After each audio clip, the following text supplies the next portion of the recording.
یه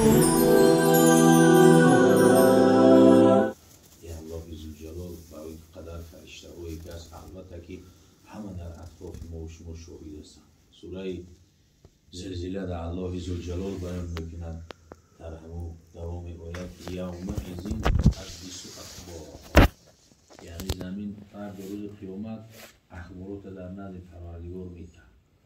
چی اخبارات میتن؟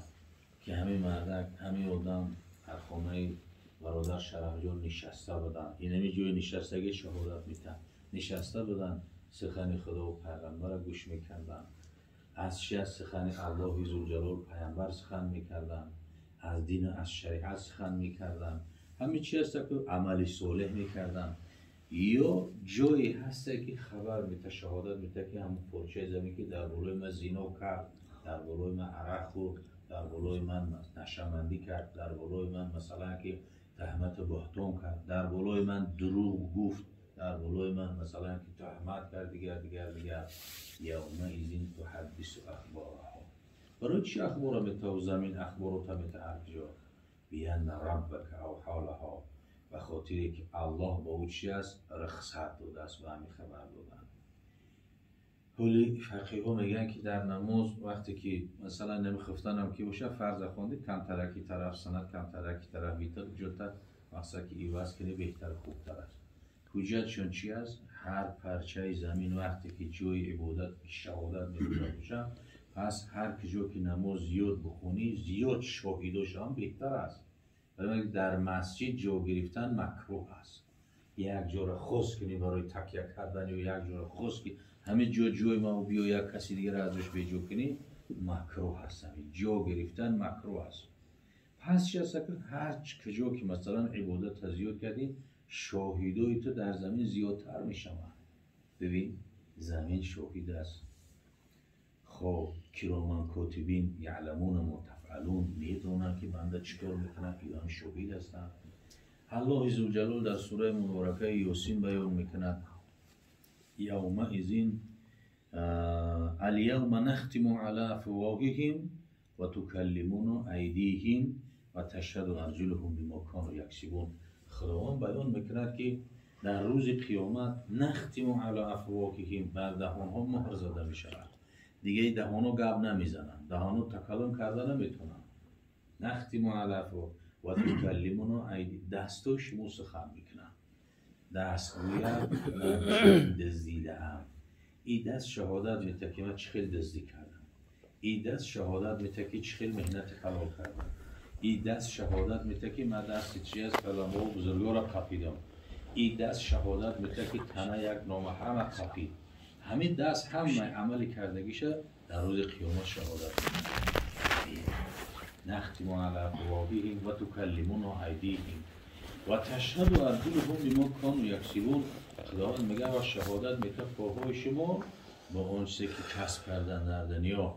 این پاها شهادت میده که به این کجا رفتی، این پاها شهادت میده که آیا به این مسجد و جماعت رفتی و نه، برای دنیا برای نفس حطام دنیا نیم دنیا رو چرخ زده گشتی، آیا نمازی با حضور و جماعت رفتی خواندی و نه. این پاها شهادت میدن، این پاها شهادت میده که مدرسه رفتی، مسجد رفتی، این پاها شهادت میده که دزدی رفتی، این پاها شهادت میده که به چی نیت کجا رفتی. اینا شهادت میدن، دستا شهادت میدن، همه جوارح چی از شهادت میدن. تشهد ارجلهم بما کانوا یکسبون. اگه خوشا به حال او بنده ای که همه جوارح او شهادت بتن، چشمهاش که تلاوت قرآن داشتن، گوشها شهادت بتن که امر معروف نهی منکر گوش میکردم، سخن خوب گوش میکردم، دستها شهادت بتن که چی است مهنت حلال داشتم، قرآن میقفیدم، چی است که پاها شهادت بتن که قدم زده مسجد میرفتم، مدرسه میرفتم، یک بیمار خبرگیری میرفتم، سیله رحم به جا آوردم، به خانه مثلا آدمای نزدیکم رفتم. خوش به حال آدمی که جوارح و به خوبی ها شهادت بدن. اما وای بر حالی که در حالی و نفری که اینا چی است بر گناهی و بر جرمی و شهادت بدن. و از همه ضرورترین حالتی که ما و شما داریم نمی الحال جوانو هستیم که جوانی را در چی صرف میکنیم. حالتی شیخ سعدی بزرگوار میگه چراغان عمر از 40 درگذشت، مزن دست پا کابل از سر گذشت. همه 40 که گذشتی دیگه تنتکی رو بمونه، دیگه دو توز حیط روی تو تنتکی تا بمون دیگه. 40 که در آمده در 40 انسان کامل میشه. تمام پیغمبرها در 40 سالگی پیغمبر شدگی هستند. در خردین در 40 سالگی پیغمبر شدن. کمال رجولیت هم در 40 سالگی هست. همین زینه عمران تو 40 میبروید. از 40 دیگر رکه چی است؟ بعد پایان میشود. 39 و 38 اومده از زینه بعد میخوام زمین ده و بعد با درون زمین میدود. چراغان عمر از 40 درگذشت، مزن دست پا کابل از سر گذشت. کنون از چشم است اشک بیبار، زبان در دهان است عذر بیار. این چشم وقتی در تهجد نمی شب خیگریه. خدایا از تو دور بودم، خدایا از محبتی تو در محبتی دنیا زیادتر بود بیاری و گریه کنیم. حضرت معاویه رولی در احیاء العلوم غزالی در باب اخیرش وفاتی بزرگوار میاره. بعد میگه که در اخیر پیش از مردنش عمری دراز دید حضرت معاویه. بعد میگه بلند استغفر الله استغفر الله استغفر الله ذکر که سبحان الله. بعد کم ترک اشتود که یکی گریهش اومد. همین قدر گریه سخت کرد حضرت معاویه که بعد دیگر رو گفتن که امیر بزرگوار گفتن این قدر خدمتی تو 20 سال خلافت اسلامی را پیش بردگی کاری دین خدمت کردگی. 20 سال این کاری اندک نیست. بعد گفت که از همه استغفار ذکر خودم شرم میآید. از همه ذکر استغفار خودم شرم میآید که خداوند بپرسم که در جوانی برای چی ذکر استغفار نداشتی؟ الها قریبی مردن شده بعد استغفار و ذکر کردی، از همه شرم میآید. بعد میگه خیلی گریه کرده. بعد گفت که از همون ناخنوی پیغمبر صلی الله علیه وسلم از موی سر پیغمبر جوگهی داشته است در قصرش در صندوق. بعد گفت که وقتی که مردم موی پیغمبر را به مقراض میده کنین و در بالای چشمام بمونین و ناخنوی پیغمبر در بالای لبام و چشمام شاید که به برکت موی پیغمبر صلی الله علیه وسلم ناخن پیغمبر خداوند مشکلاتی ما آسان کنه. ببین مردایی که 20 سال در خدمت دین بود، در خلافت خلیفگی اسلامی را 20 سال در کره زمین کاشف پیش بودی، کاری اندک نیست. کنون چشم است اشک بیبار، زبان در دهان است عذر بیار. و ای زبان عذر بیار استغفار و توبه و تضرع زیاد کن. نه همواره گردد زبان در دهان، نه همواره گردد روان در بدن. این جونم در بدن دائمی نیست، زبانم در دهانم دائم سخن کردن نمیتونه. گاه میشه که یکی پیش از مردن میبینی که نمیشه رو در مورد دعوی زبانش نیست و چیز زبان کار برامده یا هم میکنه و هیچ دیگه نمیفهمه و هیچ میبره. نه گپ زده میتونه، نه وصیت کرده میتونه، نه یکون چیزی گفته میتونه.